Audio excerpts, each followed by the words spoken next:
I go to bed.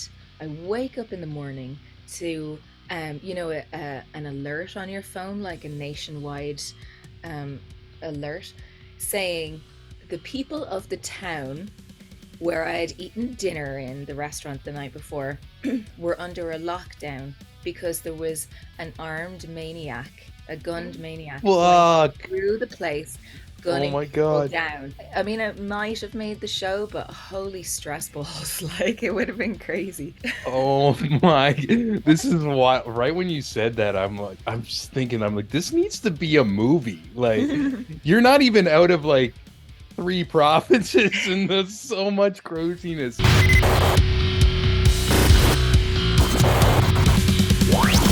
Today on the show, we are joined once again with our favorite Irish Canadian songwriter, 0STELLA. That is 0STELLA, spelt with a zero instead of an O at the beginning. The zero stands for no waste, and she is somebody who is very conscious about the environment. And so conscious, she decided to tour right across Canada on a bicycle. And oh my God, does she have some stories. She trekked it through injuries, bears, escaped bulls, gunmen on the loose, lightning storms, and just everything. And this is an absolute massive conversation I was personally inspired by. And also beyond 0STELLA being such a warrior, she did this interview after having an unrelated concussion the day before. And you're going to hear how that happened at the beginning, but oh my God, kudos. And she gave me a little update a day or two after this interview saying, maybe she shouldn't have pushed it so hard. And I just want to send my love and vibes to you for taking the time to do this interview.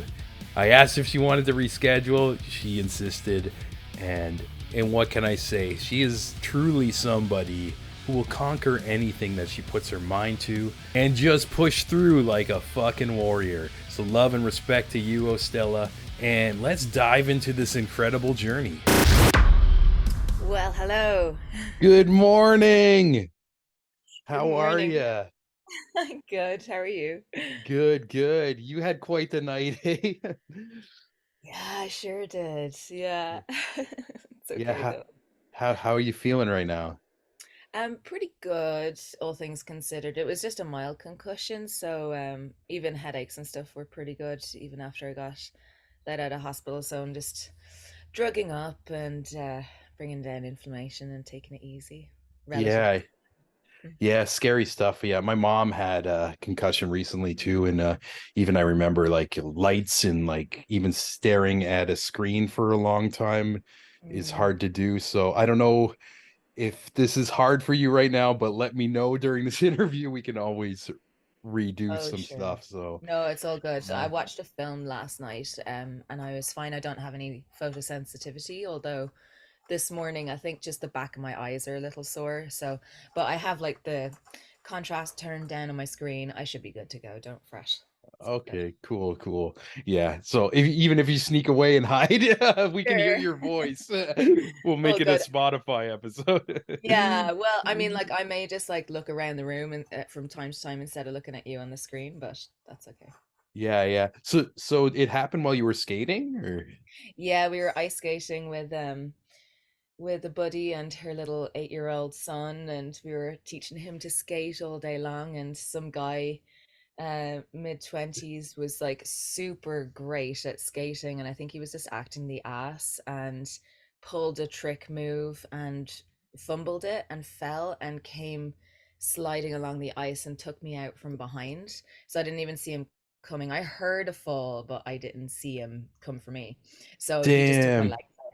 Yeah, and I just went up in the air and came down. I think I went down on my hip based on soreness this morning, but proceeded to whack my head back and it like bounced off the ice, like to the point that I was like a third of the way back up to sitting up, kind of, and everyone was like, "Oh!" Like everyone saw it. So, Oh yeah, man. Did you it's did you pretty black out at that moment, I or? didn't. No, I'm Yeah, so you remember so it. Yeah. thankful. Yeah. So, yeah, the doctor was actually really surprised I came out as well as I did, considering the impact. So, Yeah.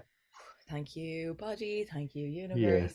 Oh my God. Tough lady. I know most Yeah.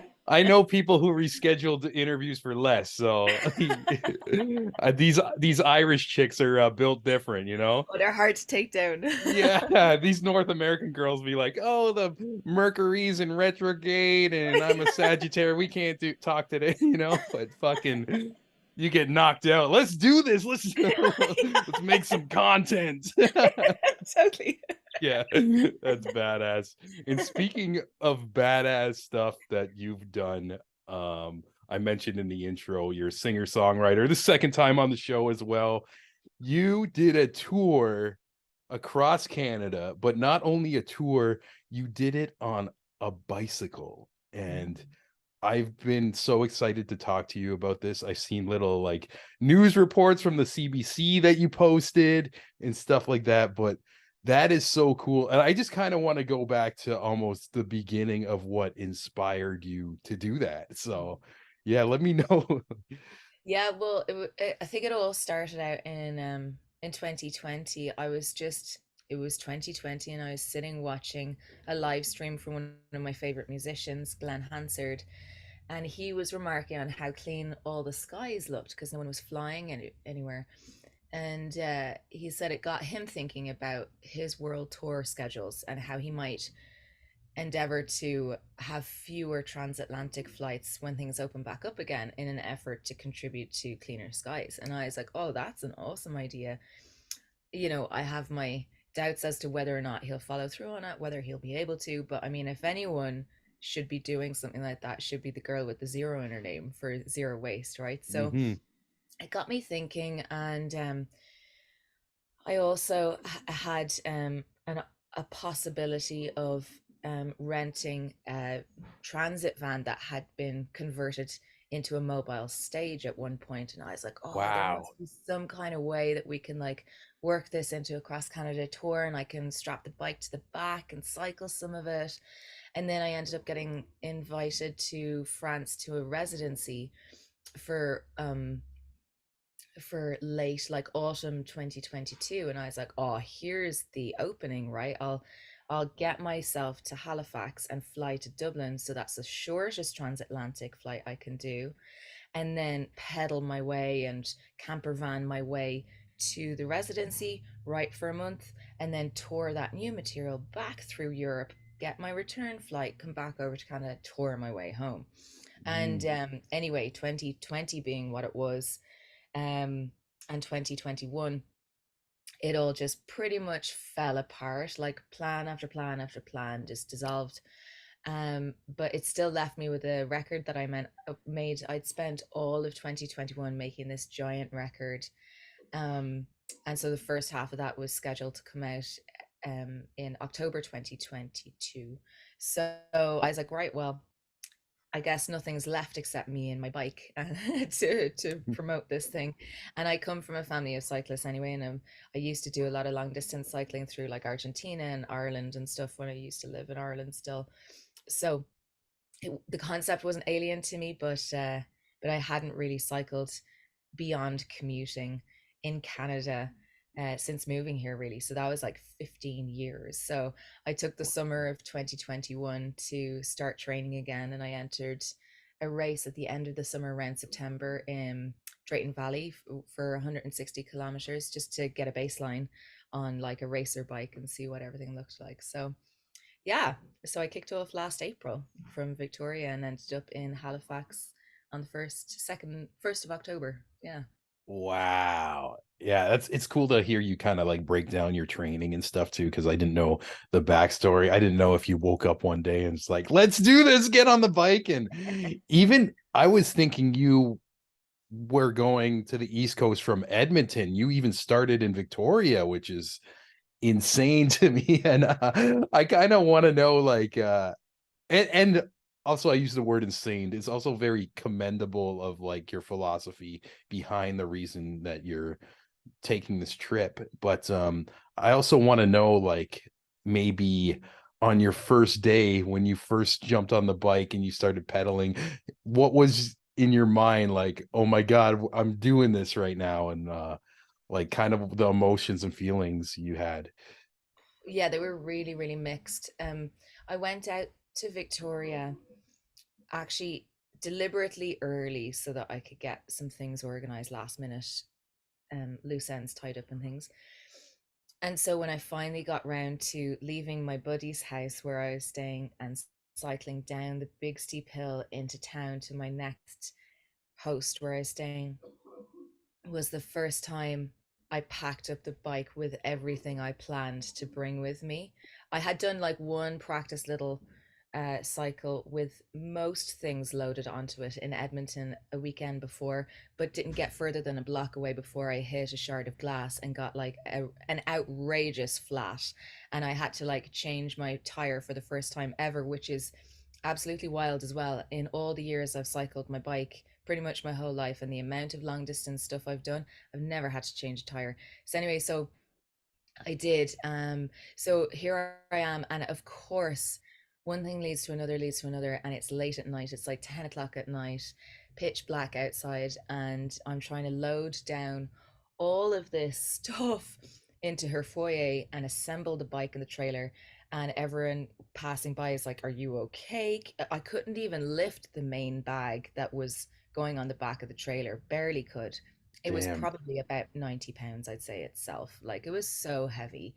And so anyway, I got it all loaded up and like nervously wiggly wheeled, got myself down the hill and gathered a lot of speed. So that was nerve-wracking. And at that point I had like a box of vinyls with me, a box of CDs with me, plus plus plus plus plus plus plus. So that one journey down the hill, I was like, I'm insane. This is insane. I'm offloading as much as I can. So those CDs and vinyl just stayed in Victoria. Um, and it really wasn't until I left Vancouver proper when I was cycling out through Abbotsford, and beyond. I think it was on the way to Abbotsford was the first night. And once again, things had gotten delayed and I was cycling at night time and I was losing my light, like the light battery was running out, all kinds of things like that. And I really thought to myself, what am I doing? Like going over bridges, oh, nerve-wracking stuff. Like it was insane. Like these big tall like steep bridges with narrow walkways that you had to cycle along and like bend around the concrete that wrapped around, the street lights every few hundred feet or whatever. And the whole thing's rattling because the semi trucks are going over on the lanes next to you. And my gears, because the bike is so heavy, I couldn't get an ideal kind of uh traction, not traction, but torque on on my chain. Like one gear was too tough and the next gear was way too loose and wiggly, and to try and balance, and my core wasn't conditioned yet to balance the whole thing. And the thing moved like a barge, so like it's not like when you're ripping around on a bicycle and you see a pothole or something, you can make a quick adjustment and get around it. It's like driving a barge or like a big like double-ended long bus or whatever. Everything has to be slow and smooth and calculated. It's a Damn. whole other thing. So I pulled it, like I got it all the way through the Rocky Mountains and everything. By the time I got back to Edmonton, I was dealing with my first injury, but I deliberately hadn't weighed any of the rig before I left because I didn't want that number sitting in my head, psyching myself out trying to get over the Rocky Mountains. So once I had that under my belt and I was home in Edmonton to play 4 shows and to rehab the leg, I weighed everything down at my local bike shop. The whole bike, minus bottles of water, minus me, came in at 192 pounds. Damn. So Damn. Yeah, yeah, that's what you've so been that, pushing that far too. So yeah, when you got there, did you like unload more stuff or did you just have essentials and yeah, 100%. It was a challenge because at that point I didn't want to carry excessive stuff in any shape or form, even down to additional cables. So I ditched my XLR cable, I ditched my quarter-inch cable, everything to hook my music gear together. I just had a microphone and my guitar, and just stripped it down to that. And then the thing is that like it was quite a late spring too when I was setting out. My biggest concern was in fact getting trapped by wildfires, because the wildfires out west have been outrageous for the last few years.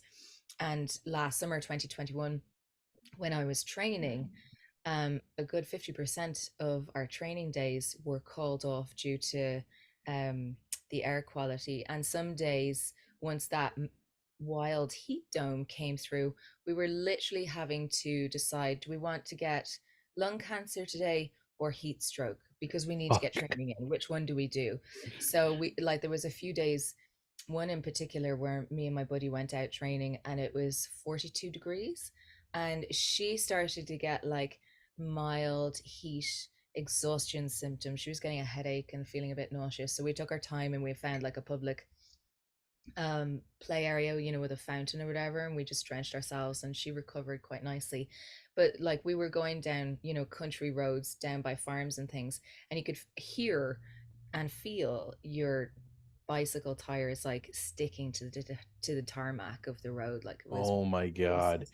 Is that when you like look at the road and you see the heat waves off the pavement, like in the distance and stuff? Like, oh man. Yeah, exactly. So therefore, when I was heading out on this trip, my main concern was like, okay, if I get trapped by fires, what's my protocol? So obviously, I went down the rabbit hole of like, preparedness on YouTube and bushcraft, and I just wanted to gather as many like self-sufficiency skills as I could and emergency skills or whatever.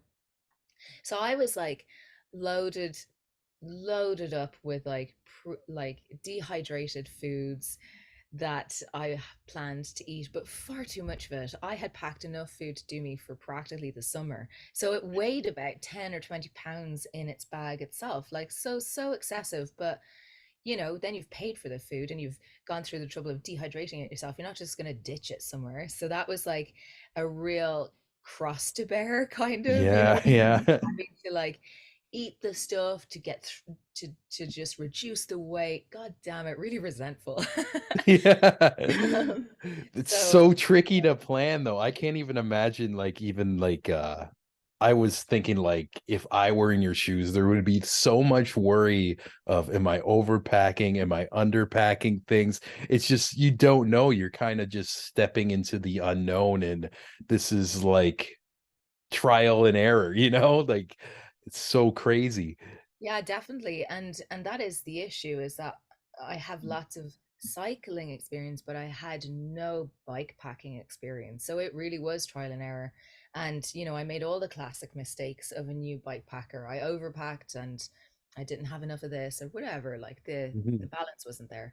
Pardon the pun. But you Yeah. work it out along the way, right? And so anyway, my point was that like the fires weren't at all a concern because we had such a late spring. So the weekend before I left, it was -10 in Alberta when I took all my gear out to a buddy's house to road test all the gear. So I camped for 2 nights out in -10. So I had like, extra wool warm blankets and a ton of stuff to keep myself warm. And I just barely slept through the night. So yes, the minute I got to Edmonton, I offloaded all that stuff because I figured once I was through the Rockies, that was the worst of the cold that I'd be dealing with. And sure enough, I mean, there was still snow coming through the Rockies when I was there. So I was glad I had as much as I did. But the minute I got a chance to dump it, I did. Damn. Yeah, I can imagine just the beginning of that trip, especially for people who are not familiar with Canada, my American listeners too. British, like starting in British Columbia, like just seems nuts because the mountains and everything. And you mentioned the fires that are happening there too. Yeah, just wow. Did you just feel like, oh, once I get out of this province, like things are gonna be more okay, or like Yeah, I thought so. yeah, yeah, I can Wasn't that at imagine all? the unknown popping up Yeah, everywhere. like BC was an interesting one to cycle through because it has amazing infrastructure set up. So about 20 kilometers either side of every major town is a rest stop. So you can stop and pee or whatever. And but obviously it's incredibly densely um packed with vegetation, like there's trees and shrubs and everything. And so it's beautiful, But the trouble is that subconsciously, quite consciously actually, you're always on the lookout for deer to jump out at you, bears especially, and all those types of things. And I found the minute I crossed the border into Alberta, for one thing, I was, going downhill from the foothills of the Rocky Mountains. So I had this killer descent, soft descent. Plus, I finally picked up a tailwind. So it was just shooting me forward. So I was like cruising at 50 kilometers. I didn't Damn. have to try. And at one point, I got off the bike to check for something in my bag. And I stepped off, and for a split second, didn't hold on to the bike as well as I should have, and the wind blew the whole thing over. Like it was so strong. Um, Damn.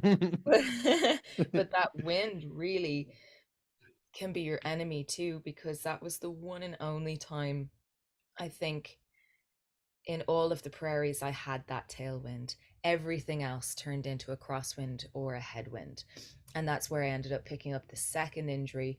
Was on my travels from uh what is it, Saskatoon down to Regina. It's a 3-day cycle.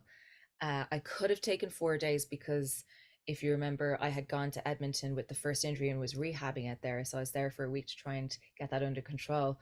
So the smart thing to do would have been to do it in 4 days. But I had a gig in Regina the next day, so I wanted to get there. So I was pushing it to get there, and then I had a long day on the second day, and I had stopped for ice cream in the evening time for dinner. And as I set off again for my last 20 kilometers of the day to hit my destination, about 2 kilometers out of the little town, I hit a puncture on my little wheel on my trailer. And I didn't realize it because of the sound of the traffic going by. And then once everything got quiet on the road, it sounded like I was pulling some like wheelie luggage behind me on tarmac. And I was like, what is that sound? What? And I looked down at my two wheels under me, and I'm like, everything looks okay. And I'm like, oh. So I step off, and sure enough, the little guy is totally flat. I'm like, oh, come on. Damn. I don't want to like unload everything on the shoulder of this highway and then fix this flat. I was like, I want to get to my destination. So I hammered on and fighting, like slugging it out, cycling with this flat trailer with a heavy ass trailer behind it, like weighing it down. And I was going so slowly, and I got 1 kilometer into that, and I was like, this is pure madness, Liz. Like, you have to just pull over at the next opportunity. So, sure enough, then this tiny little town shows up, find later. And I was like, grand, this is good enough. Tiny little town where everyone, it's super sleepy.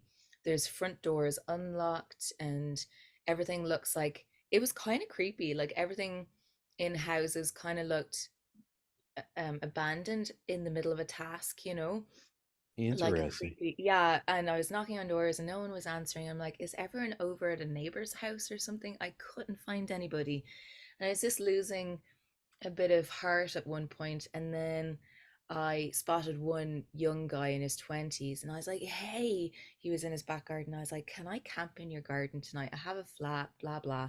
He was like, yeah, sure. He'd just bought this house, and he grew up in the town, so it was great.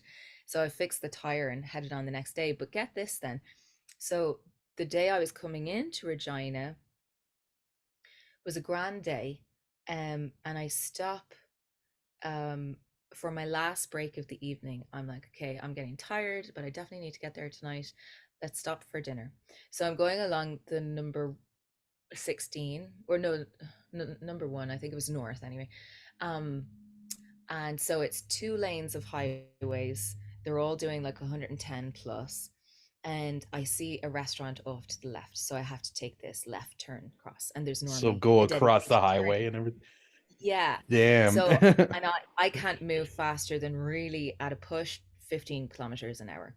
So I was like, okay, the smarter thing to do instead of trying to cut across 2 lanes of fast traffic is take the right hand turn into the minor road, turn myself around, and then just shoot straight across all those lanes of traffic when I get an opening. Grant. So I'm lined up ready, checking my 2 lanes of traffic. I get my opening and I look across the road to where I'm going, and there's an F-150, a large one, waiting to make the same move in the opposite direction to take my lanes going forward towards Saskatoon, Regina, wherever I'm going, don't care. Yeah. And so, so Like, I'm sure it all blurs together sometimes. it does. Yeah. So anyway, so yeah, sorry, this is anyway, whatever. So Yeah. anyway, so we both make the same move, but in the time it takes me to cycle across my two lanes of traffic, he's able to clear his two lanes, get to the median, and then check for an opening. So he just paused at the median instead of full stop, as you'd maybe expect. And he just it decides it's safe for him. So he starts moving on anyway. And so he's pulling into the fast lane just as I'm coming into the fast lane. And he's so tall. And I'm like, oh my God, like screaming at him, like barely Scary. able to see his eyes in the driver's seat, you know. And he's like, holy, at the last minute, and has to spin round me. So I come into this restaurant and I'm shaking like a leaf. And there's this lady sitting out on the patio and she's like, hey, what are you doing? And I'm like, just cycling and try not to die and just let me collect myself. So she's like, okay. And so I come in, I eat my dinner, I get talking to the owners and they're super lovely, and I tell them where I'm playing in Regina the next night, and they're like, oh, we know the people that run it, say hi for us, it used to be our local grand. So eat my dinner, I set off, I'm like, thank God I did that, I feel wonderful. I'm looking in the sky behind me. I'm like, God damn it, yet another storm I'm going to have to try and outrun because this sky looked nasty. So I'm pegging it, trying to outrun this thunderstorm, because that's a great fear of mine as well, is I don't want to get trapped in a thunderstorm. I've heard stories. And so I bomb it um, into town, and yeah, get into town, and with about half an hour to clear, uh, the absolute heavens open, and it's just this rager of a storm. I'm like, thank God I missed that. That's amazing. So I go to bed. I wake up in the morning to an alert on your phone, like a nationwide um alert, saying that the people of the town where I had eaten dinner in the restaurant the night before were under a lockdown because there was an armed maniac, a gunned maniac, going Fuck. through the place, Oh gunning my people God. down over breakfast. It started at like 7:30 in the morning or something like that. Oh my And God. no one was allowed to leave their houses. So if I had decided, oh, I'll just cycle in the day of the show and I'll sleep here tonight and get a rest, I mean, it might have made the show, but holy stress balls, like it would have been crazy. So I just narrowly missed a whole load of things in a 24 hours period. Oh my, this is why right when you said that, I'm just thinking, I'm like, this needs to be a movie. Like, you're not even out of like three provinces, and there's so much craziness and emotion and just like just the hardships, both mentally and physically, are insane to me. And even like it seemed like you kind of like had a set plan of where to stop too, but I'm sure like once you're out there, like things are changing and you have to just roll with the punches and the unknown and everything. But You do. And like one of the biggest challenges for me on this cycle was the fact that it was brand new to me and I didn't know what I'd be capable of. So I deliberately didn't pre-book the shows for the tour with and nor did I really focus on booking venues, because I didn't want to flake on bookers and give myself bad name, obviously, if I couldn't make it on time for a show.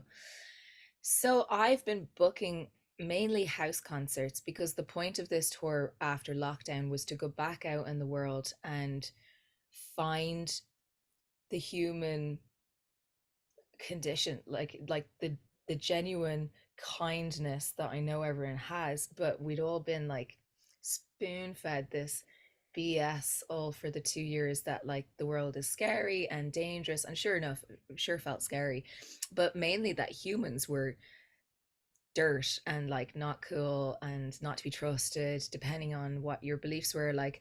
And I was just so disheartened with everything in the world. I just needed this tour as like a salve for myself. So I wanted to deliberately book house concerts where I'd be in people's homes and closer to people and start some conversations and things. So anyway, so I was booking all of these things as I went along, which was, I couldn't have done it. I had like an intern working for me and another woman on my team as well, and I honestly couldn't have done it without either of those guys. um but it was a lot to be like, I don't know where I'm sleeping tonight, but I have a fair idea that I know I have to be in that town for this house concert like in 2 days time. So that's where I got the first injury from, in fact, was my schedule. I wasn't able to bump it for some shows that when I realized I needed extra time to get to Edmonton. So I cycled through a scheduled day off. So on my way to Calgary, I ended up having to get rescued because I was on day number 6 of cycling in a row. The 3 previous days to that had been days of 100 kilometers. And um I was starting to get pains and things in my knee because of the bike fit, and I had made an adjustment 2 days before, and things were just going wrong all day long. And this day turned into 12 hours in the saddle, which involved a sighting of 4 wolves separately, all kind of hunting cows and staring at me and all Fuck. this crazy stuff along the side of the highway. Then I was cursing Alberta because, as I said, BC is well set up for like rest stops and stuff. Alberta is not. And it was tick season, so, and it's flat as hell. So for a girl to run to the bathroom in a flat landscape with ticks in the grass, I had very few options, Damn. and it was very uncomfortable for the day. And then I'm cycling along, and I had thought that coming into Alberta, for one thing, I felt instant relief when I was coming down that hill with the 50-kilometer wind, because in my head I thought I had left behind all the bears in the forest. And the first night I camped in a campsite, I got a rude awakening because there was all these signs, grizzlies around. They're like, "Don't forget you're in bear country." I'm like, "Oh, I'm still here. Oh God, my okay, fine." gosh. That's so So I'm scary. so this 12-hour day, I'm cycling along and I'm starting to go into like really remote areas where there's no rest stops and cars are few and far between and things. And there's signs for like more bears, and I don't think I was hitting moose yet, but lots of bear signs. I'm like, oh God, okay, fine, whatever, it's gonna be fine. And then I'm coming down this hill, and you know that lovely that moment when a small rainstorm passes through and you go from dry road and straight onto wet road. There's like a discernible line where the storm was. So I Mhm. hit that and I'm going down this hill and I'm looking up the road at the bottom of the hill, and there's this big large black animal running across the road from one side and over a fence into a field on the other side. And there's all these like vans and F-150s and things parked either side of the road and people running around and stuff. I get down there and I slow up, and I come up next to one of the women and I was like, "Is everything okay?" She's like, "Yeah, our bull got out and we just got him Our back in." bull. Yeah, it Oh was my god. a Yeah. giant black bull I saw running across the road. It was like literally something out of a nursery rhyme. And the bull jumped over the fence. Yeah. Like, This is the most Alberta shit I've ever I heard. know, I Our know, bull, like it's like their dog or something. I know. But you can imagine how much money that is running around the road, and everyone's like, "Oh my God, if it hits a car, Yeah. we're wrecked, you know, and it could kill someone." So anyway, so that was grand. So I go on again. And at this point, my ankle now, because it had migrated from knee to ankle, and my ankle's just raging at me. And I had plans to meet my party um, in a town, High River in Alberta. And my GPS all day had been like, this is a 6.5 hour journey, no bother. And I'm like, okay, excellent. And I'm going up through the Porcupine Hills and stuff, dealing with headwinds and things that I really hadn't had to contend with yet. And Mm. it's just a grind. The hill won't go away, the wind won't go away. It's dusk, you're getting depressed because it's getting longer and longer. You kept checking your GPS, and it keeps pushing your destination time, your ETA, out. So I'm like, now apparently I'm going to get there at 10 o'clock tonight. Like, oh God. And people are waiting on you. So anyway, then I pass a herd of horses, and I'm a horse nut, and they just like make me giggle, and I'm thrilled to see such gorgeous guys, because there must be about 15 of them, and they're all curious about me, and I'm like, hi Oh, buddies, that's how's cute. it going? So they kind of like run along with me a little bit. And that was one of the biggest kicks I loved, was cycling along huge big pastures, especially with cows, especially in the springtime, because there were, and in BC, because there were fewer farm dogs in my experience, and they were all very curious. So if you mooed at them as you cycled by, they'd all moo back and then start running along the fence with you, and you'd get this whole herd galloping along next to you. It was so fun. Oh, that's So adorable. anyway, so these horses brightened my day, and then I went on, and I was still hurting a lot. And uh and then my GPS is like, okay, you need to go down this hill, then you're going to take this range road, and you're going to go straight that way for a long time.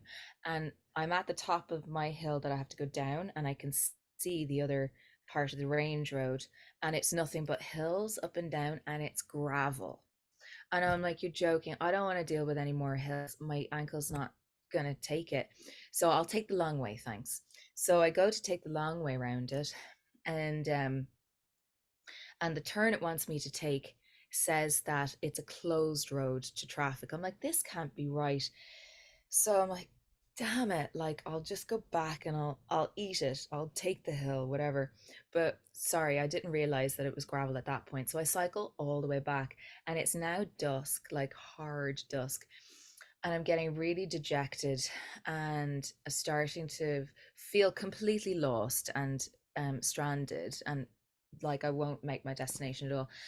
And I'm starting to kind of crumble a little bit mentally. And there's this horse in this field next to me, and he runs over, and he's like tall, and he's got his tail held high and his head held high, and his ears forward and his nostrils flared, and he like runs up to the fence and like blows air through his nose, which I've never really experienced a horse doing before, and I've a lot of experience with horses. And I was like, this is so strange. And in my head, I'm like, this is like something out of a movie, when like a horse talks to the protagonist or something. Yeah, yeah. What are you trying to tell me? Totally. And I was like so dejected. I was like, what, man? Like, what's Yeah. your problem? And he like kind of half whinnies at me, and then he runs away, runs a big circle in the field, and comes back closer to me and snorts again. I'm like, fucking back off. I'm trying. Like, I don't know. And Yeah. he runs away again. Another circle, comes back even closer, snorts again. I'm like, oh, come on, man. It just turned into this big conversation. And I'm like, okay, fine. It was like, he was like, come on, you can do it. Like, you're gonna be fine. I'm like, okay. And I was cycling along, and I'm Oh. like bawling, crying into the wilderness at this point. I'm like, so I finally reached the range road again, and I turn onto it. I'm like, of course you're gravel. Of course you are.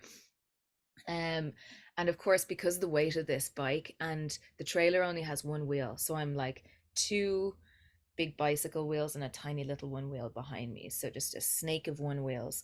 And with the weight of it, it's so unstable going over loose gravel.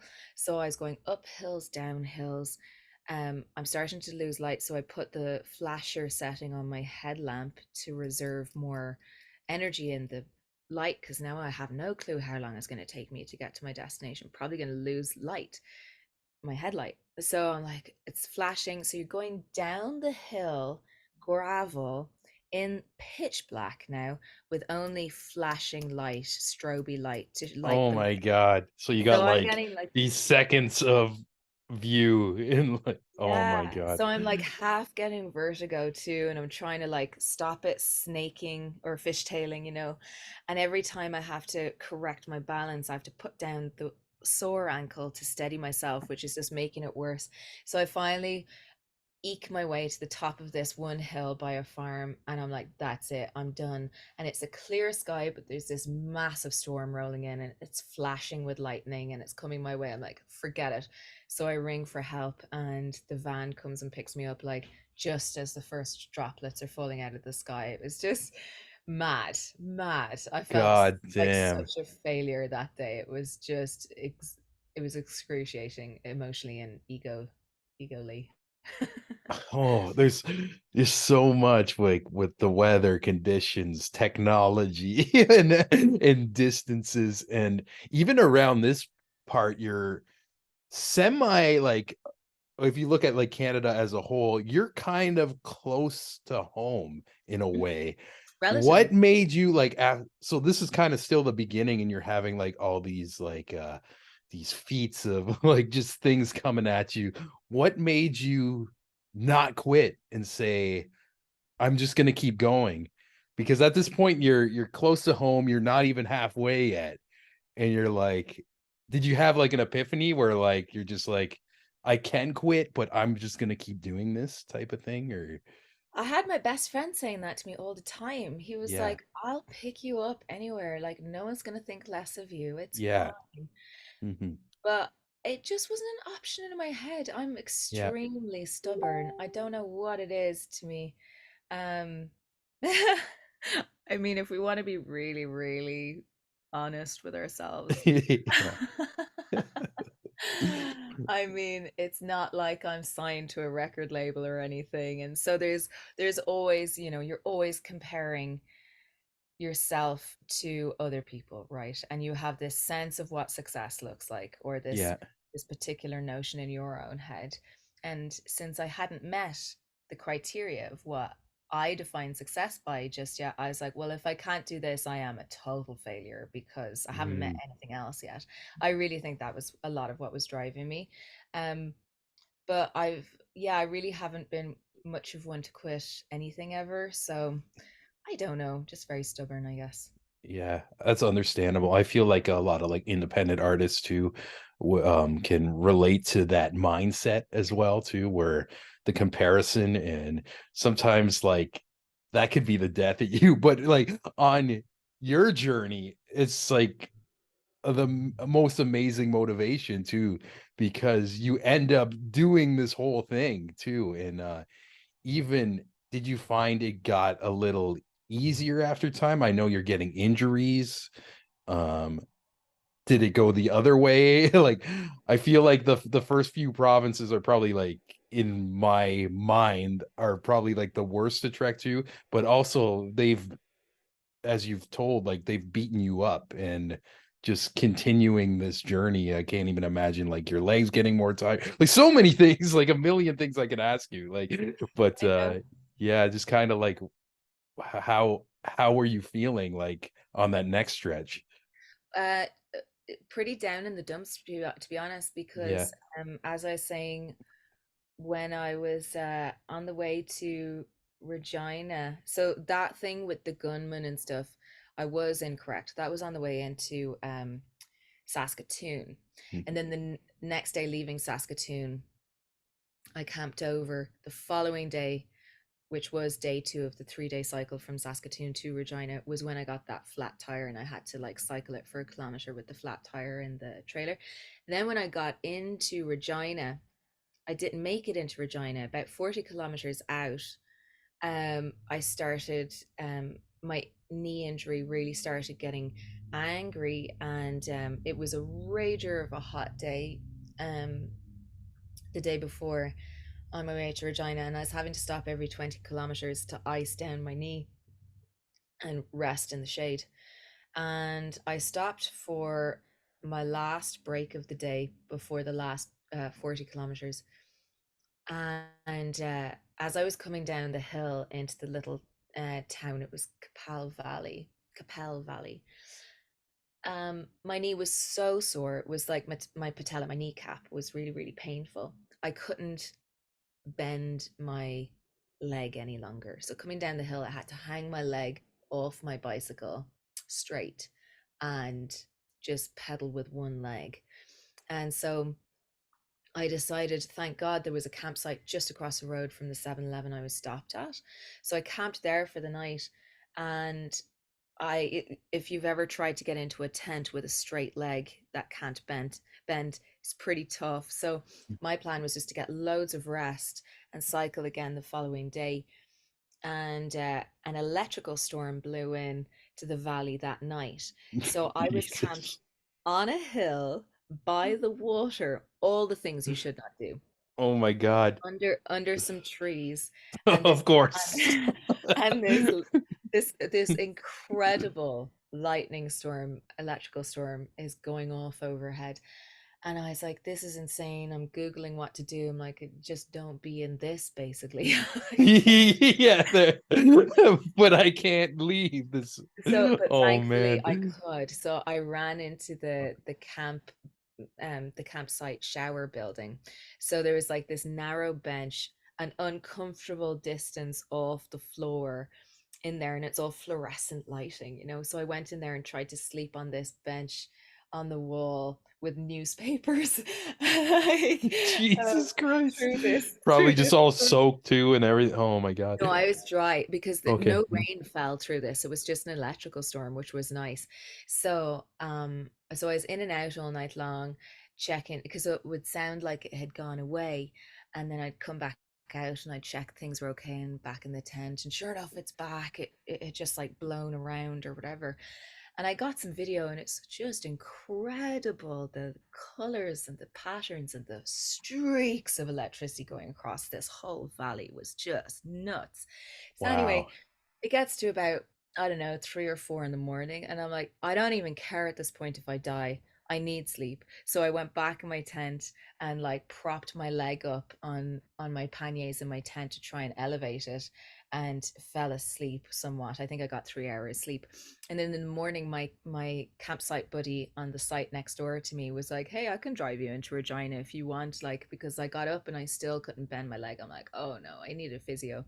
So he drove me into town where I had physio. So therefore, rehabbed in Regina for another week, and then my house concert host, who was having me in Winnipeg, was coming home to Winnipeg from BC, and he was picking up an artist in Calgary, and he was like, "We can pick you up in Regina." I'm like, "Sweet." So I drove from Regina to Winnipeg, did a bunch of shows there, and then I also playing bicycle shops. I was doing like workshop performance combos where I talk about So bike cool. packing and do a show. And Nice. I was ringing around all the bike shops to propose this, and one bike shop I was talking to was like, "Oh cool, you're doing the cycle, what direction are you cycling?" I was like, "East," and he's like, "Okay, so you're gonna hit the east leg now, right? You're going out through Kenora." I was like, "Yeah, that's the plan." He was like, "Jesus, will you be careful, because one of our clients just got hit by a semi out that direction and died like last week." I'm like, Oh, that's "Oh what you want to hear right then too, right? It's Jesus. yeah." And the thing about Oh. this tour is it really taught me that um if you listen to the universe, it'll give you answers, and it's always listening to you. So I was like, "Okay, I hear it. I hear you.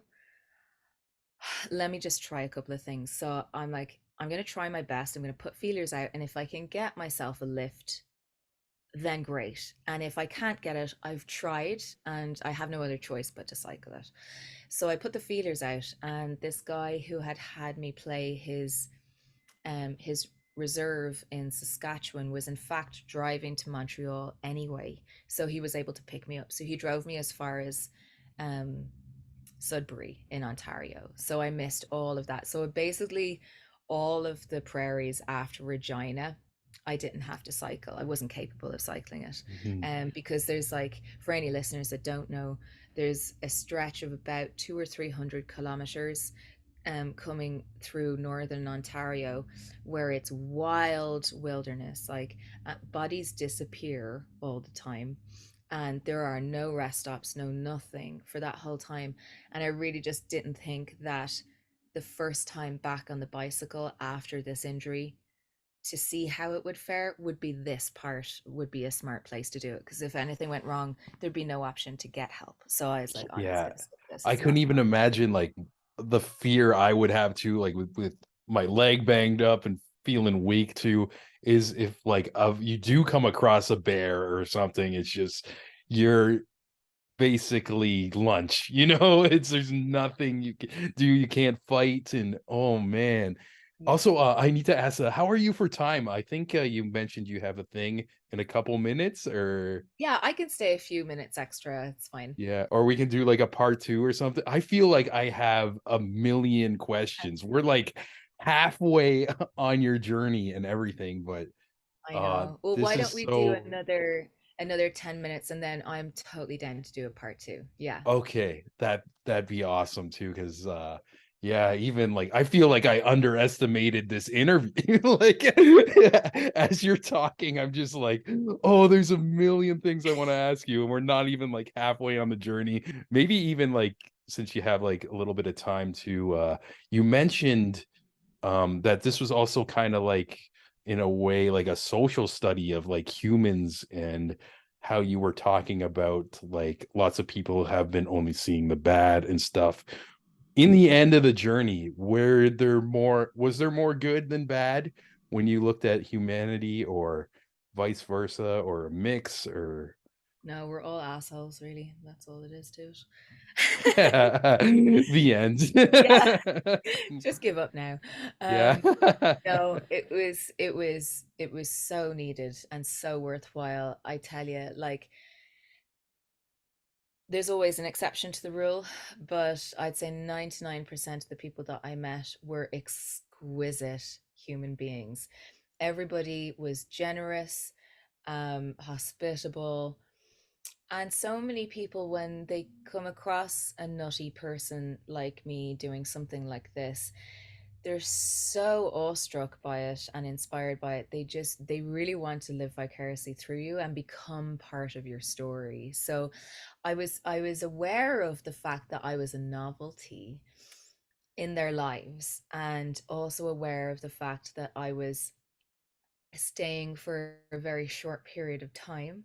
And so the reception I was getting, I know, was a gift in relative terms, because if you were just like buddy from high school who had showed up on their front step, having just quit their job and moved out or something like that, and had no real plans, and were kind of bumming with them for a while, that welcome would wear out pretty soon, Yeah. and even my friends that I stayed with in Regina, I stayed with them longer than I had planned to, than I really wanted to, but it's what my leg needed, and they were exquisite, and everything was great that way, and pure strangers that I met. I mean, I loved it. Like when I was in Kingston, I had just cycled in there one evening with a buddy. And when you asked me, did anything ever get easier across the country? It did, because of this one particular guy that I cycled into Kingston with. He and I had been chatting on Instagram all summer. He's a cyclist as well and a DJ. He lives in the Toronto region, Toronto proper actually. And when he heard about my injury in Regina, he was asking me lots of questions, because I had a bike fitting. I had three of them, and was constantly on the phone with my bike fitter and stuff, and we were trying to troubleshoot. So it's not like I wasn't doing the basic homework stuff.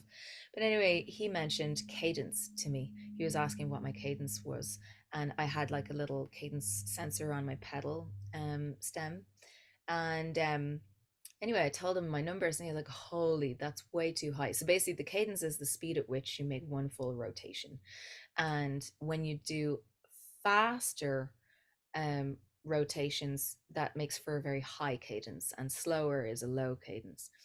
So my cadence was much too low, because I was trying to stay in a tougher gear, which should make you go faster, and I was feeling like I was doing higher kilometers per hour, but the the cost of that was more effort on my part. So I made that adjustment and cycled with less effort and therefore a higher cadence. And that really, really reduced the wear and tear on my knee and was able to let it kind of recover itself. So that was a Nice. huge, huge part of the technique that changed halfway along and really was the thing that got me to the finish line. Because if I'd continued to pedal the way I had before, I think it would have just continued to be an issue. So that was really good. But anyway, so he and I cycled into Kingston that evening. We're getting dinner.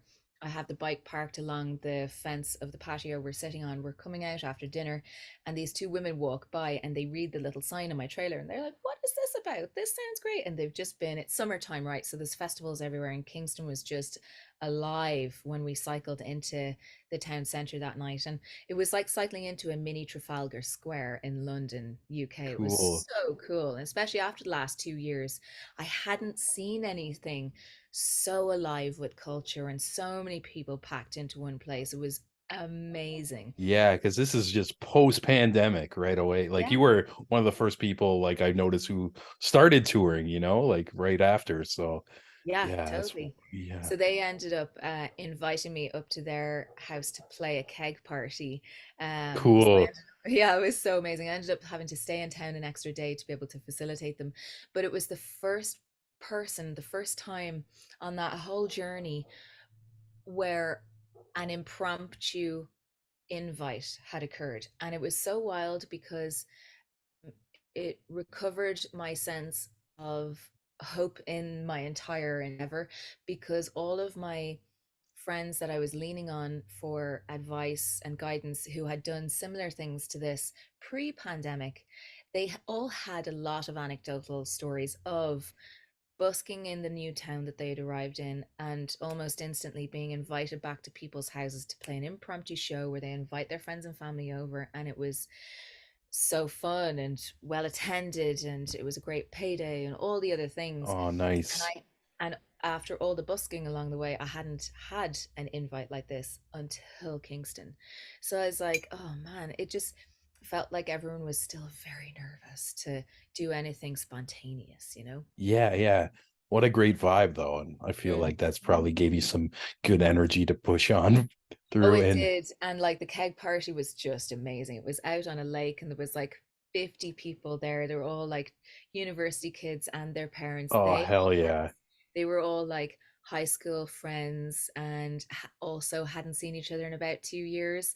So it was just the best vibe. It was so much fun. Oh, that's so beautiful. Hmm. And final question for you. I know we're going over your time right now, Oh. but how did it feel emotionally when you got to that last stop and you're like, I fucking did it? Yeah, that whole cycle in to Halifax that day was a blissful cycle, and it was just as long as the cycle leaving Vancouver to my first like proper destination. So I saw a lot of parallels between both days of cycling, but the difference in my mood in Halifax was extreme. Like Vancouver was a sense of terror and dread and panic and exhaustion, and I was sweating profusely because it was springtime and I overdressed and struggling with the weight of the bike and going uphill predominantly. Halifax was predominantly downhill, autumn time, spectacular colors. I had finally locked in my technique. I was coming to the end. I had this whole system like just dialed in. And although it was late at night, and I made once again, the GPS suggested one route and I disagreed. So I confidently made a different choice. Whereas Vancouver, it was a lot of me cursing at the phone and starting new routes and then doubling back again to fix things. It was a lot of messiness. Um, but as it would happen with me for everything big and final, um it was late at night. I didn't have like a big welcoming party waving streamers in my face or anything like that. I was just cycling to another destination and she wasn't home yet. She was a musician. She was just getting back from a gig. So I rolled up to this house by myself to just like wait by her back door. Like, so it was quite anticlimactic. And of course, the running theme throughout this whole journey has been that my destination house where I'm staying always was at the top of a hill. It didn't even matter if like my whole day was downhill. Where I had to sleep that night was always at the top of a hill. So Damn. going through Halifax that day, getting to that girl's house, was some of the steepest climbing I'd done since the Rocky Mountains. It was really The challenging. final test type of thing. Yeah, totally. Last level, final boss. Let's Yeah, go. just had to squeeze a little hill in there for me. So yeah, Wow. yeah, but it was yeah, it was really beautiful. Such a sense of relief and accomplishment. It was so great. Yeah. Yeah. Liz, I'm so fucking proud of you. You're a badass bitch. One of the baddest we had on the show ever. Like seriously, I really, really mean that. Yeah, and thank you for just sharing these stories. I know you have a lot more in this. We only like kind of scratched the surface and time just went like in a blink. It feels like I've been talking to you for 5 minutes. It's been like an hour, but yeah, I can't thank you enough. And I had an absolute pleasure just hearing all this. Yeah, my pleasure. Thanks so much, Sean. And when you were saying at the beginning of the interview that it sounds like it needs to be like a movie or a book or something, my intention Yes. is to actually write a book about this, but I'll be doing when we didn't even touch on the album, as you said. So the whole idea behind the album, the big giant one that I recorded in 2021, it's called Pendulum State. And it's about a whole journey through addiction, recovery, and stuff. And because of that swing back and forth, I decided to release it in two smaller batches, two mini albums. So the first one, the whole thing is designed around the swing of a pendulum, sonically as well and thematically. So the first half of it is called Free Fall, and the second half is called Skyward. And when all of Pendulum State comes out later on, it'll be all those songs together plus a keystone song in the center of those two mini Cool. albums. So anyway, when Freefall came out this year, shit, what was my point on all of that? Oh no. You were talking about the book, maybe, Yeah. or yeah, all So right. yeah, because I did this tour for Freefall, I'm doing another cycle across the country again starting in April for the second album, Skyward. And All this time right. I met a drummer in Kelowna who's going to be joining me on his bicycle. So he's going to have his trailer loaded up with drums and everything. But, but my intention was to just quickly write down like cliff notes, really messy first draft of the book to get all my ideas together of this cycle before we head off on next year's cycle before they end up starting like to mix together in my head. Good But plan. I haven't had a chance to yet, and I'm not very good at showing up and just like splurging onto the computer to write stuff. So I've decided I'm gonna do this kind of through my YouTube channel instead. So in February, when I get back from Ireland, I'm going to be recording a series of YouTube videos and kind of also a guide to doing this wild kind of, left of center touring style. So if anyone wants to follow along my YouTube channel, there'll be like tons more information showing up on my YouTube channel about this and lots of footage and stuff from the trip across and all that kind of stuff and extra stories. So you should follow along. Oh, Stella on Yeah, that's so awesome. We'll definitely share the link of your YouTube channel and all that, and share your music, which we didn't talk much about, but again, like what a story. And I'm so happy like you want to turn it into like a book and stuff. And I got some more ideas around that. I'm going to send you like a bigger message of little contacts I made and maybe some people who can help you, because obviously like this needs to be a thing. Like let's put it out there, and all that. But Amazing, yeah. Well, next year as well, my drummer that's traveling with me is a videographer too. So the big juicy golden goal for last year's tour was to maybe document all of this, which I did, and get it to Netflix Netflix or something, but I would Hmm. love if we could get like this year's tour to Netflix, because the footage we're gonna have a drone this and a DSLR camera and like two phones, two GoPros is gonna be epic. So if we could somehow get a deal to make a documentary, it'd be awesome. Yeah, and I think it's possible. Like, I've seen documentaries about more mundane things than your like, this what you did is fucking amazing, like, honestly, and yeah, even though you told me about it, I wanna watch it later, you know? Type of Totally. thing. So, again, Liz, oh, Stella, thank you for your time. I'm gonna let you go, but, yeah, we'll keep in touch and everything. Definitely. Thank you so much for having me again, Sean. It was lovely to see you. Thank you once again to 0STELLA for your time. Hope you're recovering well. And wow, like I mentioned in the interview, I totally underestimated the magnitude of the story. And I think it's bigger than any podcast can showcase. Excited for the book, excited for her little YouTube docu-series. Nothing guaranteed, but some of my film connections I will be hitting up and sharing the story with them. Even beyond a documentary, I think this would be cool as like a Netflix series or movie. And what I mean, like series, like filmed with actors, like episodic television, you know? Because there's so much story beats and excitement. And even when you think about like the moments with the bull and running from lightning storms and gunmen on the loose, you don't even have to exaggerate it that much. It's just all there, the material. But wow, what an adventure 0STELLA went on. I can only imagine the life perspective that she's got from that. And like she mentioned, be sure to subscribe to her YouTube to keep up with this ongoing journey. And before I go, like always, I gotta thank all you legends who are subscribed to the Creative Imbalance Patreon page. First up, Jeremy Hopkin of Hopkin Design, Amanda McKnight of Top 10 Nerd, Ryan Watkins of Ryan Radio, the wonderful Jenny Potter, the legendary Devin McBride, Ryan frickin' Campbell, Mike, my boy Julio, our favorite soul singer, Saber, and last but not least, Francis Coffer, aka my mom. If you want all these episodes extra early, raw, and uncut, right when I'm done the interview, I take the Zoom call and I post it unedited. You can check out patreon.com/the creative imbalance.